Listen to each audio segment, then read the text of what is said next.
நாம் கண்களை மூடி கர்த்தர் நம்மோடு கூட பேசும்படியாக அவரை நோக்கி பார்த்து நாம் ஜெபிப்போம். வானாதி வானங்களும் கொள்ளாத வல்லமை நிறைந்த எங்கள் நல்ல ஆண்டவரே, வானம் எனக்கு சிங்காசனம், பூமி எனக்கு பாதபடி என்று சொன்னவரே, அன்புள்ளவரே, மனதுருக்கம் உள்ளவரே, மிகுந்த கிருபை உள்ள எங்கள் நல்ல ஆண்டவரே, மனுக்குலத்தின் மேல நீ வைத்திருக்கிற அன்பை ஆண்டவரே சிலுவை மரணத்தின் மூலமாக வெளிப்படுத்தி நீ உயிர்த்தெழுந்து இதோ சதா காலங்களில் நான் உங்களோடு கூட இருக்கிறேன் என்று சொல்லி எங்களை திடப்படுத்தி நடத்தி வருகிற நல்ல ஆண்டவரே, உயிர்த்தெழுந்த தேவனுடைய அந்த ஜீவன் உள்ள சத்தத்தை நாங்கள் கேட்கும்படியான நேரத்துக்குள்ளாய் வந்திருக்கிறோம். கர்த்தருடைய ஆவியானவர் இம்மட்டும் உம்மை ஆராதிக்கவும் உம்முடைய நாமத்தை பாடி மகிமைப்படுத்த உதவி செய்தீர். இப்பொழுது உம்முடைய சத்தியத்தை ஆண்டவரே எங்களுக்கு வெளிப்படுத்தும். எங்களுடைய உள்ளமெல்லாம் கொழுந்து விட்டு எரியட்டும். அடியேனை மறைத்து நீர் வெளிப்படுவீராக. இயேசு இரட்சகரின் நாமத்தினாலே ஜெபித்து எங்களுடைய கரங்களில் அர்ப்பணிக்கிறோம் நல்ல பிதாவே, ஆமென். அல்லேலூயா. கர்த்தருடைய பரிசுத்த நாமத்துக்கு கனமும் துதியும் மகிமை உண்டாகட்டும். கிறிஸ்துவுக்குள் நான் நேசிக்கிற தேவ ஜனமே, இந்த ஆசீர்வதிக்கப்பட்ட அற்புதமான நாளிலே உயிர்த்தெழுந்த ஆண்டவராய் இயேசு கிறிஸ்துவ நாமத்தினாலே நான் உங்களை வாழ்த்துகிறேன், ஆசீர்வதிக்கிறேன். இந்த ஊடகத்தின் வாயிலாக மீண்டும் உங்களை சந்திப்பதிலே நான் மிகுந்த சந்தோஷம் அடைகிறேன். நாம் நிற்பதும் நிர்மூலமாகாதிருப்பதும் தேவனுடைய கிருபை என்பதை நினைத்து அவரை துதிக்கிற அந்த துதியோடு கூட நாம் ஆண்டவருக்கு நன்றி சொல்லுகிற அந்த உள்ளத்தோடு கூட காத்திருப்போம். கர்த்தரோடு கூட பேசுவார். இந்த நாளினுடைய செய்திக்கு ஆதாரமாக வெளிப்படுத்தின விசேஷம் 1ஆம் அதிகாரம் 7ஆம் வசனத்தையும் வெளிப்படுத்தின விசேஷம் 10ஆம் அதிகாரம் 6வது வசனத்தையும் வாசிக்கும்படியாக நான் விரும்புகிறேன். வெளிப்படுத்தின விசேஷம் 1ஆம் அதிகாரம் 7வது வசனத்தை வாசிக்க கேட்போம். இதோ மேகங்களுடனே வருகிறார், கண்கள் யாவும் அவரை காணும், அவரை குத்தினவர்களும் அவரை காண்பார்கள், பூமியின் கோத்திரத்தார் எல்லாரும் அவரை பார்த்து புலம்புவார்கள். அப்படியே ஆகும். ஆமென். எனக்கு அன்பான தேவனுடைய பிள்ளைகளே, வேதம் சொல்கிறது இதோ மேகங்களுடனே வருகிறார். அப்படியே வெளிப்படுத்தின விசேஷம் 10ஆம் அதிகாரம் 6வது வசனத்தை வாசிக்கிற பொழுது அங்கே ஆண்டவர் மீண்டும் தம்முடைய சித்தத்தை வெளிப்படுத்துகிறார். இனி காலம் செல்லாது, ஆனாலும் தேவன் தம்முடைய ஊழியக்காரராகிய தீர்க்கதரிசிகளுக்கு சுவிசேஷமாய் அறிவித்தபடி 7ஆம் தூதனுடைய சத்தத்தின் நாட்களிலே அவன் எக்காலம் ஊத போகிற பொழுது தேவ ரகசியம் நிறைவேறும் என்று வானத்தையும் அதில் உள்ளவைகளையும் பூமியையும் அதில் உள்ளவைகளையும் சமுத்திரத்தையும் அதில் உள்ளவைகளையும் சிருஷ்டித்தவரும் சதா காலங்களிலும் உயிரோடு இருக்கிறவருமானவர் மேல் ஆணையிட்டு சொன்னார். எனக்கு அன்பானவர்களே, இதோ மேகங்களுடனே வருகிறார், இனி காலம் செல்லாது.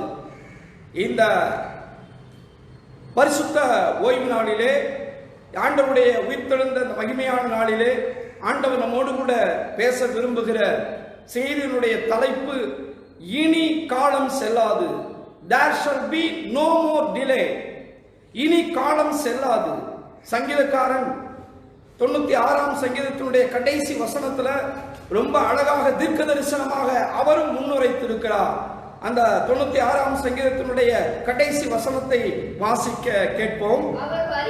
அவர் வருகிறார், அவர் பூமியை நியாயந்திருக்க வருகிறார், அவர் பூலோகத்தை நீதியோடும் ஜனங்களை சத்தியத்தோடும் நியாயம் தீர்ப்பார். அல்லேலூயா.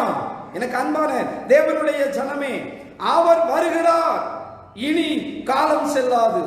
அப்படியானால் பல ஆண்டுகளாக நாம் இதைத்தானே கேட்டுக்கொண்டிருக்கிறோம். எனக்கு அன்பான தேவனுடைய பிள்ளைகளை, இன்னைக்கு அநேகருக்குள்ளாக இந்த கேள்வி எழும்பிக் கொண்டிருக்கிறது.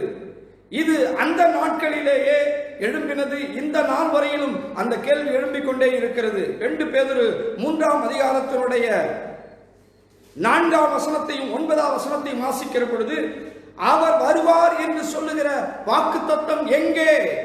இன்னைக்கு மனிதனுடைய கேள்வி என்ன தெரியுமா? அவர் வருவார் வருவார் வருவார் என்று சொல்லி எத்தனை காலங்கள் சொல்லுவீர்கள்? அவர் வருவார் என்று சொல்லுகிற வாக்குத்தத்தம் எங்கே? பிதாக்கள் நித்திரை அடைந்த பின்பு சகலமும் சிருஷ்டிப்பின் தோற்றம் முதல் இருந்த விதமாய் இருக்கிறதே என்று சொல்லுவார்கள். அவர் வருவார் என்று சொல்லுகிற வாக்குத்தத்தம் எங்கே? அன்றைக்கும் இந்த கேள்வி எழுந்தது, இன்றளவும் அந்த கேள்வி எழுந்து கொண்டிருக்கிறது. ஆனால் எனக்கு அன்பான தேவனுடைய பிள்ளைகளே, இன்னைக்கு நிறைய பேருக்கு ஏன் அவருடைய வருகை தாமதிக்கிறது என்று தெரியல. வேதம் 9ஆம் வசனத்திலே சொல்லுகிறது, அதை வாசிக்க கேட்போம். தாமதிக்கிறார் என்று சிலர் எண்ணுகிறபடி கர்த்தர் தமது வாக்குத்தத்தத்தை குறித்து தாமதமாயிராமல் ஒருவரும் கெட்டு போகாமல் எல்லாரும் மனம் திரும்ப வேண்டும் என்று விரும்பி நம்ம நீடிய பொறுமை உள்ளவராய் இருக்கிறார். எனக்கு அன்பான தேவனுடைய பிள்ளைகளே, வேதம் சொல்லுகிறது, அவர் நம்மேல் நீடிய பொறுமை உள்ளவராய், இந்த மனுக்குலத்தின் மேல நீடிய பொறுமை உள்ளவராய் இருக்கிறார். ஏன்? எல்லாரும் மனம் திரும்ப வேண்டும், ஒருவனும் கெட்டு போவது தேவனுடைய சித்தம் அல்ல. எனக்கு அன்பான தேவனுடைய பிள்ளைகளே, கர்த்தருடைய வருகை தாமதிப்பது அவருடைய வாக்குத்தத்தம் பொய்த்து போவதற்காக அல்ல, மாறாக நீங்களும் நானும் கடைசி மனிதன் முதற்கொண்டு ரட்சிக்கப்பட வேண்டும் என்கிற தேவனுடைய மிகுந்த இரக்கம். எனக்கு அன்பான தேவனுடைய பிள்ளைகளே, அவர் வருவார் என்று சொல்லுகிற வாக்குத்தத்தம் எங்கே? ஆனால் எனக்கு அன்பான தேவனுடைய பிள்ளைகளே, இன்றைக்கு கர்த்தருடைய ஆவியானவர் சொல்லுகிறார், வெளிப்படுத்தின விசேஷம் 10வது அதிகாரம் 6ஆம் வசனத்தை ஞாபகப்படுத்தும்படியாக விரும்புகிறார். இனி காலம் செல்லாது, இனி காலம் செல்லாது. There shall be no more delay. இந்த சத்தியத்தை கேட்டுக்கொண்டிருக்கிற என் அன்பு தேவ ஜனமே, இனி காலம் செல்லாது. ஆண்டவர் தாமதித்தார். இதுவரையிலும் என் பிள்ளை மனம் திரும்புவார்கள், இந்த தேசம் மனம் திரும்பும், இந்த மனுக்குலம் மனம் திரும்பும் என்று சொல்லி அவர் மிகுந்த இரக்கத்தோடு கூட, மிகுந்த பொறுமையோடு கூட, மிகுந்த அன்போடு கூட அவர் காத்து கொண்டிருந்தார். ஆனால் இன்றைக்கு அவர் சொல்கிறார், இனி காலம் செல்லாது. அன்பான தேவனுடைய பிள்ளைகளே, இனி காலம் செல்லாது. நாம் இந்த வாசிக்கிற இந்த வெளிப்படுத்தின விசேஷம் 10ஆம் அதிகாரத்தினுடைய அந்த முதல் வசனத்திலிருந்து வாசிக்கிற பொழுது, இனி காலம் செல்லாது என்று சொல்லுகிறவர் யார்? நீங்க இந்த வெளிப்படுத்தின விசேஷத்தினுடைய முதல் பகுதியிலிருந்து கடைசி பகுதி வரையிலும் வாசித்து பார்த்தீங்கன்னா, இது நடக்க போகிற சம்பவங்களை குறித்து ஆண்டவராகிய இயேசு கிறிஸ்து தம்முடைய அன்பான சீஷனாகிய யோவானுக்கு பத்மு தீவின் சிறையிருப்பிலே அவனுக்கு தன்னை வெளிப்படுத்தி நடக்க போகிற காரியங்களை அழகாக அவனுக்கு சொல்லிக் கொண்டிருக்கிறார். அப்படி சொல்லுகிற அந்த நாட்கள் முதல் அதிகாரத்தில் பார்த்தீங்கன்னா, இந்த இயேசு கிறிஸ்து எப்படிப்பட்டவர் என்பதை குறித்து அழகாக அவர் விவரிக்கிறார். எனக்கு அன்பார் 2வது வசனத்திலிருந்து 2வது அதிகாரத்திலிருந்து நீங்க வாசித்து பார்த்தீங்கன்னா, 7 சபைகள், 7 பொன் குத்து விளக்குகளின் மத்தியிலே உலாவுகிறவர், 7 நட்சத்திரங்களை தன்னுடைய வலது கரத்தில் ஏந்தி இருக்கிறவர், அதற்கு விளக்கம் கொடுத்து 7 பொன் குத்து விளக்குகளும் 7 சபைகளாம், 7 நட்சத்திரங்களும் 7 தூதர்களாம் என்று சொல்லி அதற்கு விளக்கம் கொடுத்து திருச்சபையினுடைய நிலைமைகளை அங்கே அழகாக எடுத்து காண்பிக்கிறார். எபேசு திருச்சபையை பார்த்து அவர் சொல்லுகிறார், நீ ஆதியில் கொண்டிருந்த அன்பை விட்டாய் என்று உன் பேரில் எனக்கு மிகுந்த குறை உண்டு என்று சொல்லி அந்த சபையினுடைய நிலைமையை அப்பட்டமாய் அவர் வெளிப்படுத்துகிறார். 2வது சபையாகிய சிமினா சபையை பார்த்து அவர் சொல்லுகிறார், நீ உபத்திரவத்தின் குகையிலே இருக்கிறாய், நீ உபத்திரவத்திலே இருக்கிறாய், கலங்காதே, நீ 10 நாள் உபத்திரவப்படுவாய், ஆனாலும் கர்த்தர் உன்னை விடுவித்து ஆசீர்வதிப்பார், நீ மரண பரியந்தம் உண்மையாயிரு என்று சொல்லி அவருடைய உபத்திரவத்தின் நிலைமையை வெளிப்படுத்துகிறார். பெர்கமு சபைக்கு சொல்லுகிற பொழுது அவர் சொல்லுகிறார், நீ பீலேயாமுடைய போதகத்தை கை கொண்டிருக்கிறாய், நிக்கோலாய் மதஸ்தாருடைய போதகத்தை கை கொள்ளுகிறவர்களிடத்தில் உண்டு, நீ மனம் திரும்பு என்று சொல்லி எச்சரிக்கிறார். 4வது சபையாகிய தியத்திரா சபைக்கு சொல்லுகிற பொழுது, ஏசவேல் என்னும் ஸ்திரீயானவள் என்னுடைய ஊழியக்காரர் வேசித்தனம் மனமும் விக்கிரகங்களுக்கு படைத்தவர்களை புசிக்கவும் அவர்களுக்கு போதித்து அவர்களை வஞ்சிக்கும்படி அவளுக்கு நீ இடம் கொடுக்கிறாய் என்று சொல்லுகிறார். எனக்கு அன்பானவர்களே, 5வது சபை சர்தை சபை. அந்த சபை தூங்குகிற சபையாக இருக்கிறது.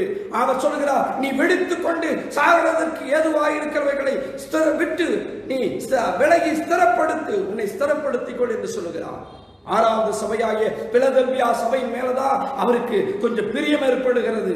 அந்த திருச்சபையை குறித்து அவர் சொல்லுகிறார், உனக்கு கொஞ்சம் பலன் இருந்தும் நீ என்னுடைய வார்த்தைகளை, என்னுடைய வசனங்களை நீ கை கொண்டபடியினாலே இதோ திறந்த வாசலை உனக்கு முன்பாக வைத்திருக்கிறேன், அதை ஒருவனும் பூட்ட மாட்டான். ஆனால் 7வது சபையாகிய நாம் வாழ்ந்து கொண்டிருக்கிற இந்த சபையின் காலத்துல, இந்த 6வது சபையின் காலம், நான் நினைக்கிறேன் இங்கிலாந்து தேசத்துல, அமெரிக்கா தேசத்துல ஒரு எழுப்புதல் ஏற்பட்ட காலம். பீரிட்டன்ஸ் என்கிற ஒரு பிரிவினர் எழும்பி சபையெல்லாம் பரிசுத்தப்படுத்தி வைராக்கியம் பாராட்டின காலம் என்று நான் நினைக்கிறேன். ஆனால் இப்பொழுது நாம் 7வது சபையினுடைய காலத்தில் வாழ்ந்து கொண்டிருக்கிறோம், லவோதிக்கேயா சபையினுடைய காலம். இந்த சபையினுடைய அந்த சபையினுடைய நிலைமை குறித்து ஆண்டவர் சொல்லுகிறார், நீ அனலும் இல்லாமல் குளிரும் இல்லாமல் இருக்கிறாய், ஆகையினாலே நான் உன்னை வாங்கி பண்ணி போடுவேன். ஒன்று நீ அனலாக இருந்து விடு, இல்லை குளிராகவாவது இருந்து விடு. இந்த வெதுவெதுப்பான நிலைமையை விட்டு நீ மாறு என்று சொல்லி எச்சரிக்கிறார். எனக்கு அன்பானவர்களே, அப்படி இதையெல்லாம் சொல்லி முடித்து விட்டு இந்த 7 சபைகளை குறித்து சொல்லி முடித்து விட்டு அடுத்ததாக 7 முத்திரைகளை குறித்து பேச ஆரம்பிக்கிறார். அதைத் தொடர்ந்து 7 எக்காலங்கள் ஊதுகிற தூதனை குறித்து பேச ஆரம்பிக்கிறார். 6ஆம் தூதன் எக்காலம் ஊதுகிறான். அப்படி எக்காலம் ஊதி காரியத்தை வெளிப்படுத்துகிற போதுதான் இந்த காரியத்தை எல்லாம் அவர் சொல்ல ஆரம்பிக்கிறார். இனி காலம் செல்லாது. நாம் 6ஆம் தூதன் எக்காலம் ஊதின அந்த காலத்துக்குள்ளாக நாம் வாழ்ந்து கொண்டிருக்கிறோம். இனி காலம் செல்லாது. அன்பான தேவனுடைய பிள்ளைகளே, 7ஆம் தூதன் எக்காலம் ஊத ஆரம்பிச்சுட்டா ஆண்டவருடைய வருகை, எனக்கு அந்த 7ஆம் தூதன் எக்காலம் ஊத ஆரம்பித்து விட்டால் ஆண்டவருடைய வருகை சம்பவிக்கும். ஒருவரும் தப்ப முடியாது. கர்த்தருடைய ஆவியானவர் இன்றைக்கு வைராக்கிய வாஞ்சையோடு கூட, மிகுந்த அன்போடு கூட, மிகுந்த எச்சரிப்போடு கூட நம்மோடு கூட பேசிக் கொண்டிருக்கிறார். தேவ ஜனமே, இனி காலம் செல்லாது. இந்த 6ஆம் எக்காலம் ஊதுகிற பொழுது அங்கே நாம் வேதத்தில் வாசிக்கிறோம். 10ஆம் அதிகாரத்தினுடைய முதல் வசனத்தை வாசிக்கலாம்.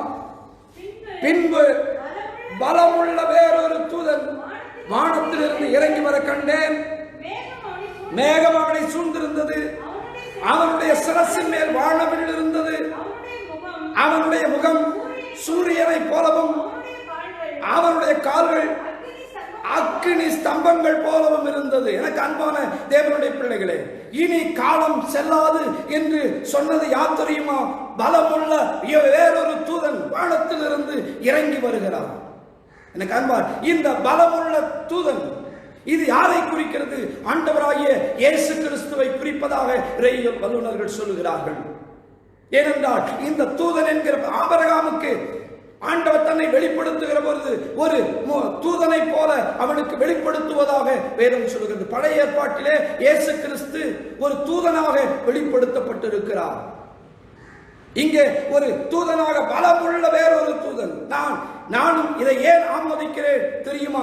அதற்கு பின்னால் அந்த 1ஆம் வசனத்தினுடைய அந்த பின்பகுதியிலே சொல்லப்பட்ட காரியங்கள் எல்லாம் என் ஆண்டவர் இயேசு கிறிஸ்து ஒருவருக்கே பொருந்தும். நீங்க வாசித்து பாருங்க, அந்த வசனத்தினுடைய அடுத்த பகுதி சொல்லுகிறது, மேகம் அவனை சூழ்ந்திருந்தது. மேகம் அவனை சூழ்ந்திருந்தது. நீங்க அந்த வெளிப்படுத்தின விசேஷம் 1ஆவது அதிகாரத்தினுடைய 7வது வசனத்தை வாசிக்கிற பொழுது, இதோ மேகங்களுடனே வருகிறார். இந்த 6ஆம் எக்காலம் ஊதப்படுகிற பொழுது நடக்கிற சம்பவங்களை எனக்கு அன்பானவர்களை ஆண்டவர் வெளிப்படுத்துகிறார். ஒரு பலமுள்ள தூதன் இறங்கி வருகிறான் வானத்திலிருந்து. மேகம் அவனை சூழ்ந்திருந்தது. நாம இங்க பார்க்கிறோம், வெளிப்படுத்த 1ஆம் அதிகாரம் 7ஆம் வசனத்துல மேகங்களுடனே வருகிறார். மேகங்களுடனே வருகிறார். அன்பான தேவனுடைய பிள்ளைகளே, அவர் மேகங்களுடைய வருகிற தெய்வம். இந்த பலமுள்ள தூதன் வேறு யாரும் இல்லை, இயேசு கிறிஸ்து. அவர் ஒருவர் தான் மேகங்களோடு கூட மேகம் சூழ வருகிற ஆண்டவர். அப்படி நாம் இந்த சத்தத்தை கேட்கிறோமே, இனி காலம் செல்லாது என்று சொல்லி இந்த சத்தத்தை தொனிக்க பண்ணுகிறவர் யார் தெரியுமா? அவர் மேகங்களுடனே வருகிறவர், மகிமை பொருந்தியவர். இதுக்கு அர்த்தம் என்ன தெரியுமா? மகா மேன்மை பொருந்தியவர். அவர் தம்முடைய மகிமையோடு கூட வருகிறார் என்று சொல்லி அர்த்தம். ஆகையினாலே என்னுடைய செய்திகள் இனி காலம் செல்லாது என்கிற இந்த செய்தியினுடைய முதல் குறிப்பாக the majesty of Jesus Christ, இயேசு கிறிஸ்துவினுடைய மகா மாட்சிமை குறித்து நாம் சிந்திக்கிறோம். ஒன்று, அவர் மேகங்களுடைய வருகிறார். மேகங்கள் அவரை சூழ்ந்திருக்க அவர் வருகிறார். அன்பான தேவனுடைய பிள்ளைகளே, இது அவருடைய மகிமையை மாட்சிமையை குறிக்கிறது. நீங்க மத்தேயு 17ஆம் அதிகாரம் 5ஆம் வசனத்தை வாசிக்கிற பொழுது அங்கே நாம் வாசிக்க முடியும். மறுரூப மலையில இயேசு கிறிஸ்துவும் ஐயா எனக்கு அன்பா அவருக்கு பிரியமான நேசிக்கிற கூடவே இருக்கிற ஐயா சில சீடர்களும் அங்கே நின்று கொண்டிருக்கிறார்கள். அப்பொழுது எனக்கு அன்பான தேவனுடைய பிள்ளைகள் நடக்கிற சம்பவத்தை வேதம் சொல்கிறது. 17ஆம் அதிகாரம் 5ஆம் வசனத்தை வாசிக்கலாம். அவர் பேசுகையில் இதோ ஒளியுள்ள ஒரு மேகம் அவர்கள் மேல் நிழலிட்டது. இது சீடர்களுக்காக அல்ல, என் ஆண்டவர் இயேசு கிறிஸ்து அங்கே இருப்பதினாலே ஒரு ஒளியுள்ள மேகம் அவர்களை அப்படியே சூழ்ந்து கொண்டது. அன்பான தேவனுடைய பிள்ளைகளே, இது அவருடைய மகிமையை குறிக்கிறது. இந்த இயேசு கிறிஸ்து பலமுள்ள தூதன், மகிமை நிறைந்தவர். ஆனால் அந்த மகிமையை பாருங்கள், இயேசு கிறிஸ்து மகிமையோடு கூட வரப்போகிறார். See his glory. அவருடைய மகிமையை பாருங்க. அன்பான இரண்டாவதாக அவர் எப்படிப்பட்டவர்? ஐயா, இந்த பலமுள்ள இந்த தூதன் எப்படிப்பட்டவர்? அடுத்து அந்த 10ஆம் அதிகாரம் 1ஆம் வசனத்தினுடைய அடுத்த பகுதி சொல்லுகிறது, அவனுடைய சிரசின் மேல் வானவில் இருந்தது. அவனுடைய சிரசின் மேல் வானவில் இருந்தது. ஐயா, மேகம் அவருடைய மகிமைக்கு அடையாளம். இரண்டாவதாக இந்த வானவில் எதை குறிக்கிறது? நமக்கெல்லாம் தெரியும். ஆதியாகமம் 9ஆம் அதிகாரம் 13ஆம் வசனத்தை வாசிக்கிற பொழுது அங்கே பெருவெள்ளம் வந்து ஒட்டுமொத்த மனுக்குலத்தையும் மாறிக்கொண்டது. ஆனால் நோவாவுடைய குடும்பத்தார் மட்டுமே காக்கப்படுகிறார்கள். அப்படி அவன் வெளியே வந்த பின்னால ஐயா அவனுக்கு ஒரு வேலை, அவனுக்குள்ள ஒரு பயம் இருந்திருக்கும். அடுத்து என்ன சம்பவிக்குமோ, என்ன நடக்குமோ என்று சொல்லி உள்ளத்துல பயம் இருந்ததோ என்னவோ தெரியல. ஆனால் என் ஆண்டவர் சொல்லுகிறார், தேவன் சொல்லுகிறார். வாசிக்கலாம் 9ஆம் அதிகாரம் 13ஆவது வசனத்தை வாசிக்கலாம். ஆதியாகமம் 9ஆம் அதிகாரம், நான் என் வில்லை மேகத்தில் வைத்தேன், அது எனக்கும் பூமிக்கும் உண்டான உடன்படிக்கைக்கு அடையாளம். தேவன் மனுக்குலத்தின் மேல இனி நான் மனுக்குலத்தை ஒட்டுமொத்தமாக அழிக்க மாட்டேன் என்று மனுக்குலத்தின் மேல வைத்த அந்த கிருபையின் உடன்படிக்கையை குறிக்கிறது. வானவில் எதை குறிக்கிறது? தேவனுடைய கிருபையின் உடன்படிக்கை. மேகம் அவருடைய மகிமையை குறிக்கிறது. இரண்டாவதாக வானவில் அவருடைய கிருபையின் உடன்படிக்கையை குறிக்கிறது. இந்த தூதனுடைய ஐயா சிரசின் மேல வானவில் இருந்தது. அந்த வானவில் எதை குறிக்கிறது? இதுவரையிலும் நான் உங்கள் மேல் கிருபை உள்ளவராக தாமதித்தேன். நீங்க ரட்சிக்கப்பட வேண்டும், நீங்க மனமாற வேண்டும் என்று சொல்லி நான் தாமதித்தேன். இந்த கிருபையின் உடன்படிக்கையை கொண்டவராக. ஆனால் இனி வரப்போகிறவர் மேகங்களோடு கூட வந்தாலும் எனக்கு அன்பா மகிமையோடு கூட தான் வருவாரு. ஆனால் இனி நியாயம் தீர்க்கிற ஐயா நியாயாதிபதியாக வருவார். இரண்டாவது அது எதை குறிக்கிறது? அவருடைய ஐயா கிருபையின் உடன்படிக்கையை குறிக்கிறது. மூன்றாவது அந்த 1ஆம் அதிகாரத்தினுடைய அடுத்த பகுதி சொல்லுகிறது, அவனுடைய முகம் சூரியனை போல. ஐயா, நம்முடைய ஆண்டவருக்கு இன்னொரு பெயர் உண்டு, நீதியின் சூரியன் என்று சொல்லி. நம்முடைய தேவனுக்கு இன்னொரு பெயர் உண்டு, நீதியின் சூரியன் என்று சொல்லி. அன்பான தேவனுடைய பிள்ளைகளே, அப்படியே நீங்க வெளிப்படுத்தின விசேஷம் 1ஆம் அதிகாரம் 16ஆவது வசனத்தை நீங்க வாசிக்கிற பொழுது 1ஆம் அதிகாரம் 16ஆம் வசனம் சொல்லுகிறது, தமது வலது கரத்திலே 7 நட்சத்திரங்களை ஏந்தி கொண்டிருந்தார். அவர் வாயிலிருந்து இருபுறமும் கருக்குள்ள பட்டயம் புறப்பட்டது. அவருடைய முகம் வல்லமையாய் பிரகாசிக்கிற சூரியனை போல் இருந்தது. அவருடைய முகம் எப்படி இருந்ததாம்? வல்லமையாய் பிரகாசிக்கிற சூரியனை போல் இருந்தது. அங்கே நாம் இங்க வாசிக்கிறோம், அவனுடைய முகம் சூரியனை போலவும். இந்த தூதனுடைய முகம் எப்படி இருந்ததாம்? சூரியனை போல. அது எதை குறிக்கிறது? அவருடைய வல்லமையை, see his power, அவருடைய வல்லமையை குறிக்கின்ற ஒன்று. எனக்கு அன்பான தேவனுடைய பிள்ளைகளே, கடந்த நாட்களிலே நான் மருத்துவரிடம் சென்று என்னுடைய முழு உடற்பரிசோதனை செய்து கொண்டேன். அவர் சொன்னார், அவங்க பரிசோதனை செய்துவிட்டு அவர்கள் சொன்னார்கள், உன்னுடைய சரீரத்தில் வைட்டமின் டி குறைவாக இருக்கிறது, மிகுந்த குறைவாக இருக்கிறது. அதனால நீ சூரிய வெளிச்சத்துல தினந்தோறும் நிற்க வேண்டும், சூரிய ஒளி உன் மேல பட வேண்டும் என்று சொல்லி சொன்னார்கள். நான் இப்படித்தான் இந்த நாட்களில நான் மேல மாடியில உட்கார்ந்து சூரிய ஒளி என்னோடு கூட படும்படியாக நான் உட்கார்ந்து அதை குறித்து அப்படியே நான் தியானித்துக் கொண்டிருக்கிற பொழுது ஆண்டவர் என்னோடு கூட பேச ஆரம்பித்தார். மகனே, இந்த சூரியன் நான் உருவாக்கின இந்த சூரியன் உன் மேல பட்டா உன் சரீரத்துல டி வைட்டமின் உருவாகி உனக்கு இம்யூனிட்டி பவர் உண்டாகும், உன்னுடைய சரீரத்துல பலம் உண்டாகும், ஆசீர்வாதம் உண்டாகும் என்பது உண்மையானால் என்னுடைய முகப்பிரகாசம் ஐயா நீதியின் சூரியனாகிய என்னுடைய வல்லமை உண்மையில படுகிற பொழுது, என்னுடைய பிரசனம் உண்மையில படுகிற பொழுது, என்னுடைய மகிமை உண்மையில படுகிற பொழுது எவ்வளவு வல்லமை உண்டாகும், எவ்வளவு பலம் உண்டாகும். கர்த்தர் என்னோடு கூட பேச ஆரம்பித்தார். ஆம் பிரியமானவர்களே, அது எவ்வளவு உண்மை. இந்த சூரியன் நம்ம மேல பட்டா ஐயா டி வைட்டமின் உருவாகிறது, நம்முடைய சரீரத்துல விட்டமின் ஐயா டி உருவாகி பலன் உண்டாகிறது, நோய்களை எதிர்க்கிற தன்மை உருவாகிறது என்று சொன்னால் நீதியின் சூரியனாகிய அத்தனை ஐயா சிருஷ்டிகளை உருவாக்கின அவருடைய முக பிரகாசம், அவருடைய பிரசன்னம், அவருடைய மகிமை நம்ம மேல படுமானால் நம்முடைய சரீரத்தில் எவ்வளவு பலன் உண்டாகும், எவ்வளவு வல்லமை உண்டாகும். See his power, see his glory. அவருடைய மகிமையை பாருங்க ஐயா, அவருடைய கிருபையின் உடன்படிக்கையை பாருங்க, அவருடைய வல்லமையை பாருங்க.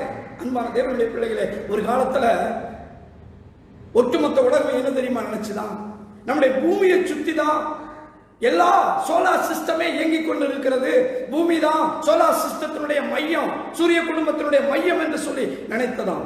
ஆனால் கோப்பர்னிக்கஸ் என்கிறதான ஒரு விஞ்ஞானி தான் இல்லை இல்லை இல்லை இல்லை, சூரியனை சுற்றி தான் ஒட்டுமொத்த கோள்களும், சோலார் குடும்பத்தினுடைய அத்தனை கோள்களும், சூரிய குடும்பத்தினுடைய அத்தனை கோள்களும் சூரியனை சுற்றி, சூரியனை மையமாக வைத்து இயங்கிக் கொண்டிருக்கிறது என்று சொல்லி அவர்தான் உண்மையை வெளிப்படுத்தினார்.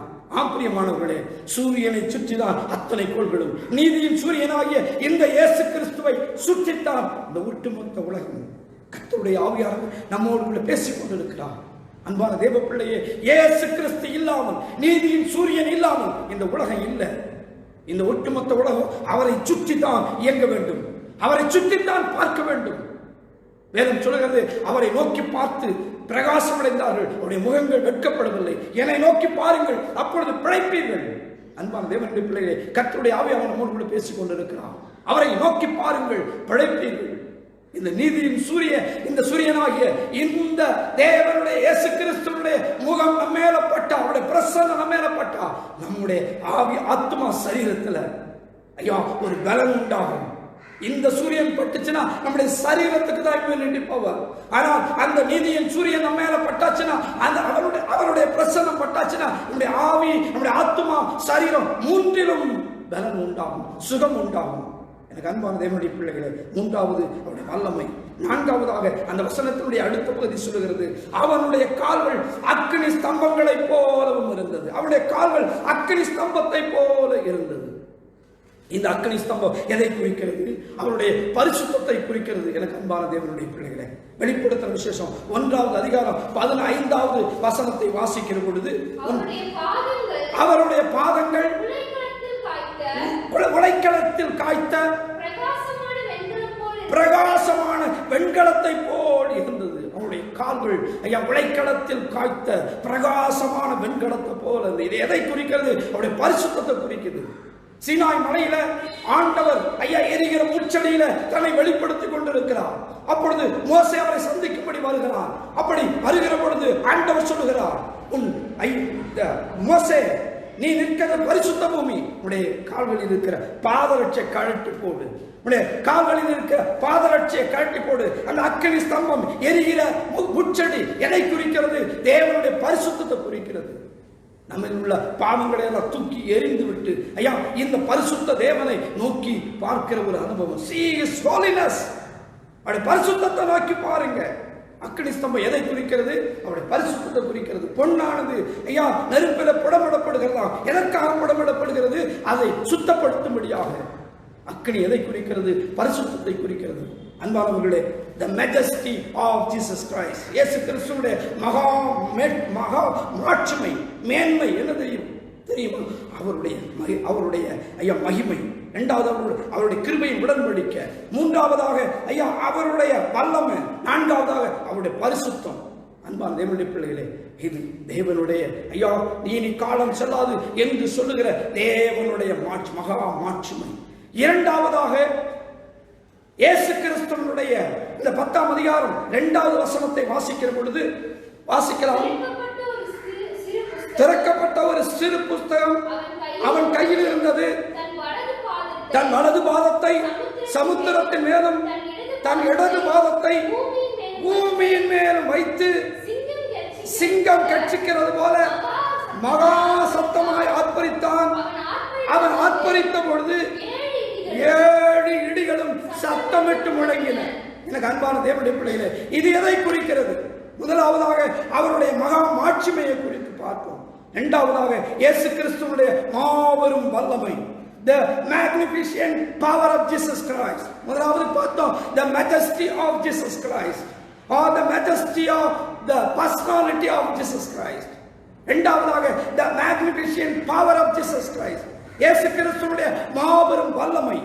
அந்த 10ஆம் அதிகாரம் 2ஆம் வசனம் சொல்கிறது, திறக்கப்பட்ட ஒரு சிறு புஸ்தகம் அவருடைய கரங்களில் இருந்து. அதற்கும் வல்லமைக்கும் அவருடைய மாபெரும் வல்லமைக்கும் என்னையா சம்பந்தம் அப்படின்னு சொல்லி நீங்க ஒருவேளை கேட்கலாம். அந்த வெளிப்படுத்தின விசேஷம் 5ஆம் அதிகாரம் 1 to 4 முடிய உள்ள வசனங்களை வாசிக்கிற பொழுது அங்கே வேதம் சொல்லுகிறது, எனக்கு அன்பான தேவனுடைய பிள்ளைகளே, சிங்காசனத்தின் மேல விற்று இருக்கிறவருடைய கரங்களிலே ஒரு புஸ்தகம் இருந்ததாம். அந்த புஸ்தகத்தை வாங்கவும் திறக்கவும் ஒரு மனிதனுக்கும் தகுதி இல்லை. அதை கேட்ட பொழுது இதை ஆண்டவர் யோவானுக்கு வெளிப்படுத்துகிற பொழுது யோவான் கதறி அழ ஆரம்பிக்கிறான். 4ஆம் வசனம் அப்படித்தான் சொல்லுகிறது, அவன் அழ ஆரம்பிக்கிறான். அப்படி அழ ஆரம்பிக்கிற பொழுது தூதன் அவனை தேற்றி கலங்காதே கலங்காதே என்று சொல்லி 5ஆம் வசனத்திலிருந்து 10ஆம் வசனம் வரையிலும் வாசிக்கிற பொழுது அந்த 5ஆம் வசனத்தை வாசிக்கலாம். அப்பொழுது மூப்பர்களில் ஒருவர் அவனை நோக்கி, என்னை நோக்கி, நீ அழ வேண்டாம், இதோ யூதா கோத்திரத்து சிங்கமும் தாவீதின் வேறுமானவர் புஸ்தகத்தை திறக்கவும் அதன் 7 முத்திரைகளை உடைக்கவும் ஜெயம் கொண்டிருக்கிறார். எனக்கு அன்பான தேவனுடைய பிள்ளைகளே, இந்த புஸ்தகத்தை வாங்கவும் திறக்கவும் ஜெயம் கொண்ட ஆண்டவர் இந்த பூமியில நமக்காக பாடுபட்டு நமக்காக சிலுவையிலே அறைந்து பிசாசுடைய எல்லா வல்லமைகளை மேற்கொண்டு ஜெயித்து மரித்தேன், ஆனாலும் இதோ சதா காலங்களிலும் உயிரோடு கூட இருக்கிறேன் என்று சொன்ன உயிருள்ள ஆண்டவர் தம்முடைய வல்லமையினாலே, தம்முடைய வல்லமையின் பராக்கிரமத்தினாலே சத்ருவை தன் குதிகாலில வைத்து மிதித்து வெற்றி சிறந்த ஆண்டவர். அவருடைய மாபெரிய வல்லமை வேதம் சொல்லுகிறது. அப்படி இறங்கின அந்த தூதன் அவனுடைய கையில ஒரு சிறு புத்தகம் இருந்தது. அது மட்டுமல்ல, அடுத்த அந்த பகுதி சொல்லுகிறது, அவனுடைய ஒரு கால் சமுத்திரத்தின் மேலும் ஒரு பாதம் பூமியின் மேலும் இருந்தது. அப்படின்னா கொஞ்சம் கற்பனை பண்ணி பாருங்க, இது யாராவது செய்ய முடியுமா? இது யாராவது வைக்க முடியுமா? அது எதை குறிக்கிறதுனா அவருடைய மாபெரும் வல்லமையை குறிக்கிறது. அன்பான தேவனுடைய பிள்ளைகளே, அவர் மாபெரும் வல்லமை மிக்க சாத்தானை ஜெயித்து எழுந்தவர். ஒட்டுமொத்த உலகத்தையும் தன்னுடைய ஆளுகைக்குள்ளாய் வைத்திருக்கிற ஆண்டவர். அன்பான இன்னைக்கு தேவ ஜனமே, கர்த்தருடைய ஆவியானவர் நம்மோடு கூட பேசி அவருடைய வல்லமையை நீ உணர்ந்து இருக்கிறாயா? அவருடைய அந்த மாபெரும் வல்லமையை நீ ருசி பார்த்திருக்கிறாயா? ருசி பார்த்தது உண்டானால், தேவனுடைய அன்பை ருசி பார்த்தது உண்டானால், அவருடைய வல்லமையை ருசி பார்த்தது உண்டானால், அவருடைய கிருபையை ருசி பார்த்தது உண்டானால், நாம் எத்தனை காலம் இப்படி நாம் வெதுவெதுப்பாக அனலும் இல்லாம குளிரும் இல்லாம வாழ்ந்து கொண்டிருக்க முடியும்? கர்த்தருடைய ஆவியானவர் நம்மோடு கூட பேசிக் கொண்டிருக்கிறார். இரண்டாவதாக அவருடைய மாபெரும் வல்லமை. மூன்றாவதாக நாம் வாசிக்கலாம், வெளிப்படுத்தின விசேஷம் 10ஆம் அதிகாரம் 3வது வசனத்தையும் 4வது வசனத்தையும் வாசிக்கலாம். சிங்கம் கட்சிக்கிறது போல மகா சத்தமாய் ஆர்ப்பரித்தான். அவர் ஆர்ப்பரித்த பொழுது 7 இடிகளும் சத்தமிட்டு முழங்கின. அவ்வேழு இடிகளும் முழங்கின பொழுது நான் எழுத வேண்டும் என்று இருந்தேன். அப்பொழுது 7 இடி முழக்கங்கள் சொன்னவைகளை நீ எழுதாமல் முத்திரை போடு என்று வானத்திலிருந்து ஒரு சத்தம் உண்டாக கேட்டேன். எனக்கு அன்பானவர்களே, 7 இடி, அந்த இடியிலிருந்து சத்தம் எழுப்புகிறது. அந்த சத்தம் அது சொல்ல சொல்ல அவைகளை யோவான் எழுத வேண்டும் என்று சொல்லி அவன் ஆயத்தப்படுகிறான். அப்பொழுது அன்பான தேவனுடைய பிள்ளைகளே, அந்த தூதன் சொல்லுகிறான், நீ அவைகளை எழுத வேண்டாம், முத்திரை போடு.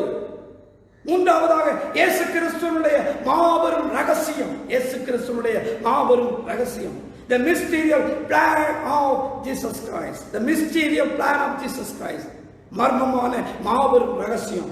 நீ எழுத வேண்டாம், அவை முத்திரை போடு. இதே காரியத்தை தானியேலின் புத்தகம் 12ஆம் அதிகாரம் 4ஆம் வசனத்துல, 8ஆம் வசனத்துல, 9ஆம் வசனத்துல நாம் வாசிக்க முடியும். அன்பான தேவனுடைய பிள்ளைகளே, அந்த தானியேலை வாசிக்கிற பொழுது தானியேலுக்கு வெளிப்படுத்தினவர் என்ன சொல்கிறார் என்றால், இவைகளை குறித்து நீ என்ன செய்ய, இந்த சீலை உடைக்காம முத்திரை போட்டு வை, எழுதி வைக்காத, முத்திரை போட்டு வை.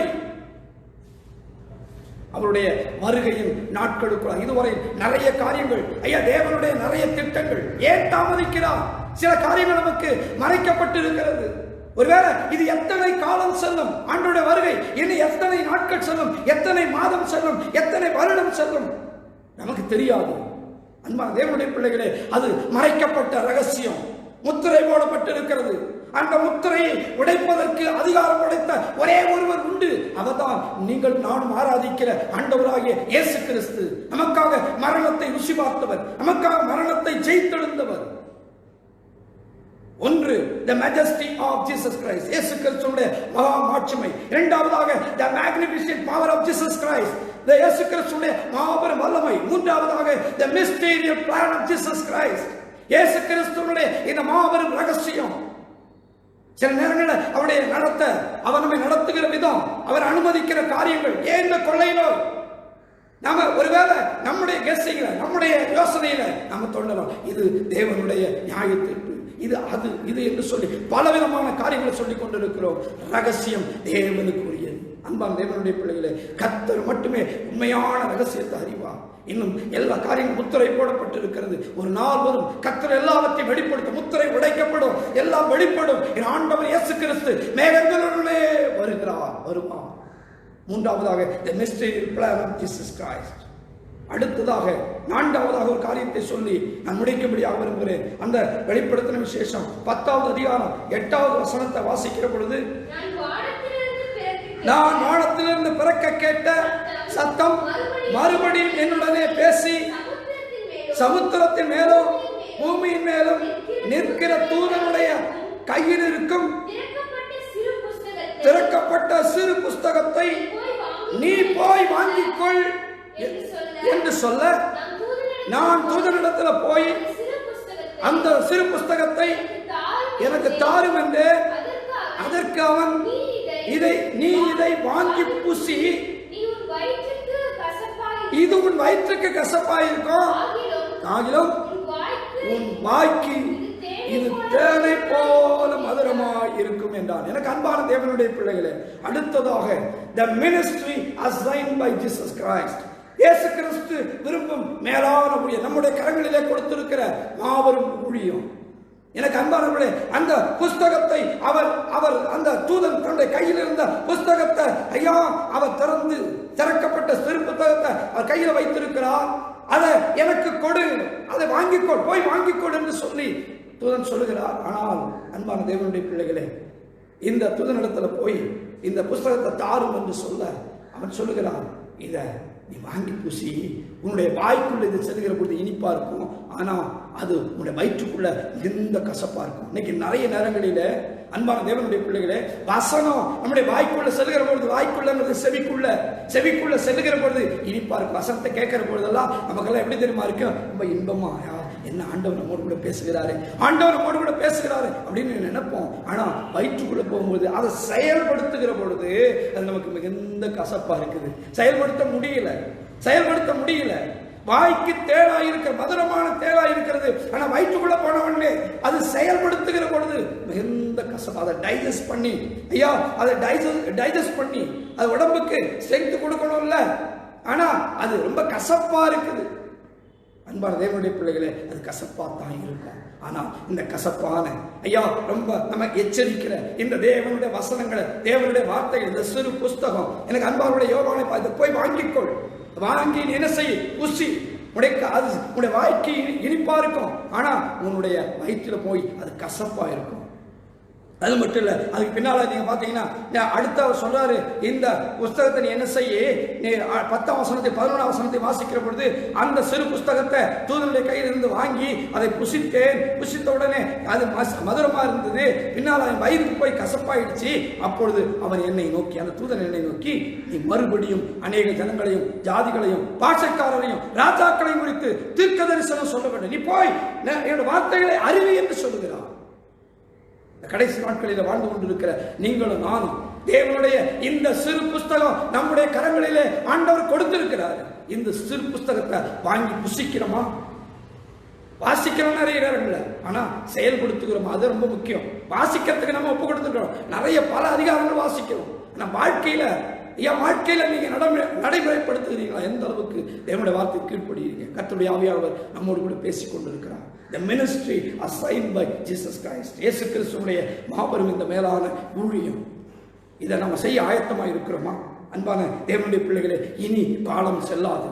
இதுவரையிலும் ஐயா நான் பல காரியங்களிலே நாம நினைச்சோம், ஆண்டவர் காலதாமதம் பண்ணுகிறார், அவர் காலதாமதம் பண்ணுகிறார், இன்னும் கொஞ்சம் நாட்களாகும், நம்ம மனம் போல புசித்து குடித்து விளையாட எழுப்புவோம், எப்படி வேண்டுமானாலும் வாழலாம், பெண் கொண்டு பெண் கொடுத்து எப்படி வேண்டுமானாலும் வாழலாம்.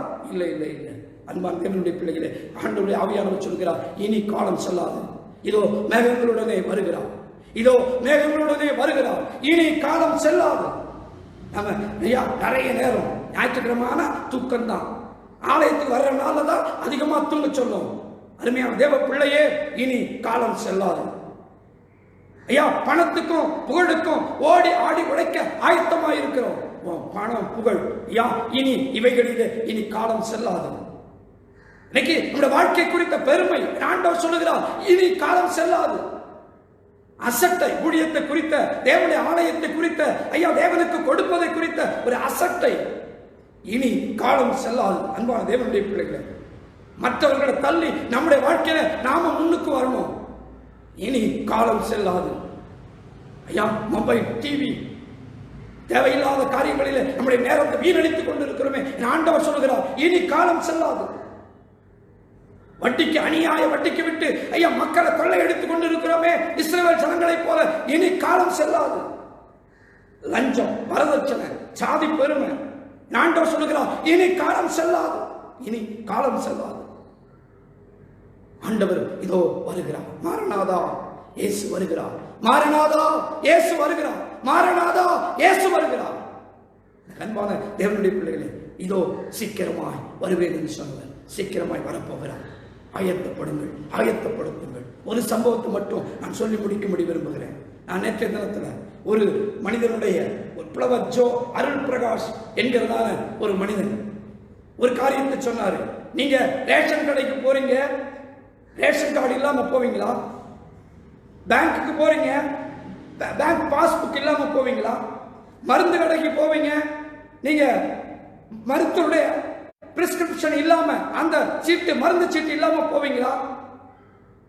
அப்போ நாம எங்க போகிறோமோ அதற்கு உரியதை எடுத்துக்கொண்டு சொல்கிறோம். ஆனால் ஒன்று மட்டும் இன்னைக்கு கிறிஸ்தவர்கள் செய்து கொண்டிருக்கிறார்கள். தேவாலயத்துக்கு செல்லும் பொழுது தேவனுடைய வேத புத்தகத்தை, ஐயாவுடைய ஜீவ வசனங்கள் அடங்கிய இந்த புத்தகத்தை தூக்கி செல்வது இல்லை, இதை எடுத்து செல்வது இல்லை.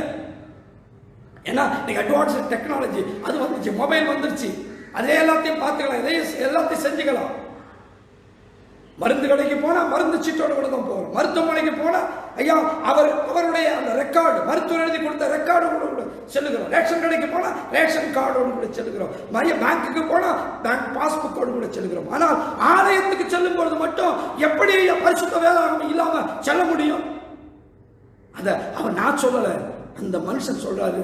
சொல்லிட்டு அவர் சொல்றாரு, எதை எடுத்து செல்லணுமோ எடுத்துக்கிட்டு போக மாட்டேன்றாங்க, எதை எடுத்துக்கொண்டு போகக்கூடாதோ அதை எடுத்துக்கிட்டு போறாங்க.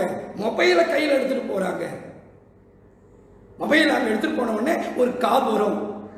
இங்க இயேசு கிறிஸ்துவோடு கூட பேச நம்ம ஆரம்பிப்போம். தேவாலயத்துக்கு எதுக்கு வரோம்? இயேசு கிறிஸ்துவோடு கூட பேசுறதுக்கு வரோம். ஆனா அப்பதான் ஒரு கால் வரும். அதுக்கு என்ன தெரியுமா அர்த்தம்? சாத்தான் இயேசு கிறிஸ்துவோடு கூட நீங்க பேசாம உங்களை அவன் கூப்பிடுகிறான் என்று சொல்லி அர்த்தம். ஐயா நீ தேவாலயத்துக்குள்ள மொபைலோடு கூட செல்கிற பொழுது நீ போன் பேசுவாயானால் சாத்தானுடைய சத்தத்துக்கு செவி கொடுத்துட்ட. நான் சொல்லல, அவர் சொல்லுகிறார். அன்பான தேவனுடைய பிள்ளைகளே, இதுதான் உண்மை, இதுதான் நிதர்சனமான உண்மை. நீங்க கர்த்தரோடு கூட நம்மோடு கூட பேசிக் கொண்டிருக்கிறார். எதை எடுத்து செல்லணுமோ இதை எடுத்து சென்று இதை வாசித்து இதற்கு கீழ்ப்படிந்தால் அன்பான தேவனுடைய பிள்ளைகளை ஒருவேளை கேட்பதற்கு நல்லா கேட்கிற பொழுது நல்லா இனிப்பாதான் இருக்கும். ஆனா உள்ள போய் கொஞ்சம் கசப்பு, செயல்படுத்த கொஞ்சம் கஷ்டம். ஆனா இன்னைக்கு சொல்லுகிறார், இனி காலம் செல்லாது, இன்னும் நீ தாமதிப்பையா, நீ வேண்டுமானால் தாமதித்துக்கொள், ஆனால் என்னுடைய வருகை இனி தாமதமாயிராது. மீண்டும் ஆண்டவர் சொல்லுகிறார், இனி காலம் செல்லாது, இதோ அவர் மேகங்களுடனே வருகிறார். மாரநாதா இயேசு வருகிறார், மாரநாதா இயேசு வருகிறார், மாரநாதா இயேசு வருகிறார். கண்களை மூடி அவரை நோக்கி பார்ப்போமா? கர்த்தருடைய ஆவியானவர் நம்மோடு பேசிக் கொண்டிருக்கிறார். இனி காலம் செல்லாது. நம்முடைய லதாட்சை ஒரு மாதிரியான சோர்வான அனலும் குளிர்மற்ற ஒரு வாழ்க்கையிலே இனி காலம் செல்லாது. மகனே, இயேசு உயிர்த்தெழுந்தது போல நீ உயிர்த்தெழு. ஆவிக்குரிய ரீதியில நீ உயிரடை, உயிர் மீட்சி பெற்றுக்கொள். இது தேவன் நாம் உயிர் மீட்சி பெறும்படியாக கொடுக்கப்பட்டுள்ள மகாபெரிய தருணம். ஒருவேளை ஒட்டுமொத்த உலகத்துக்கும் பயம் அந்த கொள்ளை நோயினால, ஆனா உங்களுக்கு எனக்கும் தேவனுக்குள்ளாக நம்மை புதுப்பித்துக் கொள்ளுகிற ஒரு அற்புதமான நேரம், அவருடைய வருகைக்கு ஆயத்தப்படுகிற ஒரு நேரம். ஐயா, நாம் ஆயத்தப்பட்டு இனி வருகின்ற காலங்களில ஜனங்களை ஆயத்தப்படுத்துகிற நேரம். கர்த்தருடைய ஆவியானவர் நம்மோடு கூட பேசிக் கொண்டிருக்கிறார். இதோ மேகங்களுடனே வருகிறேன் என்று சொன்ன எங்கள் நல்ல ஆண்டவர் இயேசுவே, ஆதியும் அந்தமுமானவரே, அல்வாவும் ஒமேகாவுமானவரே, இருந்தவரும் இருக்கிறவரும் வருகிறவரும் ஆகிய எங்கள் நல்ல ஆண்டவரே, இந்த ஆசீர்வதிக்கப்பட்ட அற்புதமான மனமகிழ்ச்சியான இந்த நாளுக்காக நாங்கள் நன்றி செலுத்துகிறோம். இந்த பரிசுத்த நாளிலே, நீ உயிர்த்தெழுந்த நாளிலே தேவரீர் எங்களோடு கூட பேசி உங்களுடைய வார்த்தை மூலமாக எங்களை உயிர்ப்பித்து இருக்கிறீரப்பா. அவர் வருகிறார் என்று சொல்கிற வாக்குத்தத்தம் எங்கே? தாமதிக்கிறார் என்று சிலர் எண்ணுகிறபடி அவர் தம்முடைய வாக்குத்தத்தத்தை குறித்து தாமதமாக இராமல் எல்லாரும் மனம் திரும்ப வேண்டும் என்று சொல்லி நீடிய பொறுமை உள்ளவராக இருக்கிறார். ஆண்டவரே, உடைய பொறுமைக்காக, உடைய அன்புக்காக, உடைய மனதிற்கத்துக்காக உள்ளத்தின் ஆழத்திலிருந்து நன்றி செலுத்துகிறோம்மா. ஆண்டவரே, ஜனங்கள் ஐயா உம்முடைய புத்தகத்தை, ஜீவ புத்தகத்தை, தம்முடைய கரங்களிலே கொடுக்கப்பட்ட அந்த வேத புத்தகத்தை வாசித்து மனக்கண்கள் திறக்கப்பட்டு ஆண்டவரே உயிர் மீட்சி அடைந்து உமக்காக சாட்சிகளாக எழும்பட்டும், ஆயத்தப்படட்டும், மக்கள் கூட்டத்தை ஆயத்தப்படுத்தட்டும். அப்பாவுடைய கரங்களுக்குள்ளாக எங்களை தாழ்த்தி அர்ப்பணிக்கிறோம். ஆண்டவரே, என்னுடைய பாவங்கள், என்னுடைய மீறுதல், என்னுடைய அக்கிரமங்கள் எல்லாவற்றையும் மன்னித்து, ஒரு விசை கூட மன்னித்து எங்கள் தேசத்துக்கு சேமத்தை செய்யப்பா. ஒட்டுமொத்த உலகத்தையும் கண்ணோக்கி பாருங்க ஆண்டவரே. கரம் நீட்டி தொடுங்க. கிளையாத்தின் பிசி தைலம், ரண வைத்தியர், எங்கள் பரிகாரி ஆண்டவரே, ஒரு வார்த்தை சொன்ன போதையா உலகம் சுகமாக ஆண்டவரே. கர்த்தருடைய இரக்கத்தை எங்கள் மேல முற்றும் ஆசீர்வதி.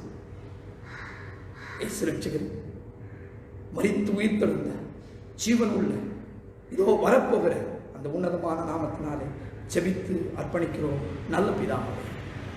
ஆமென், ஆமென்.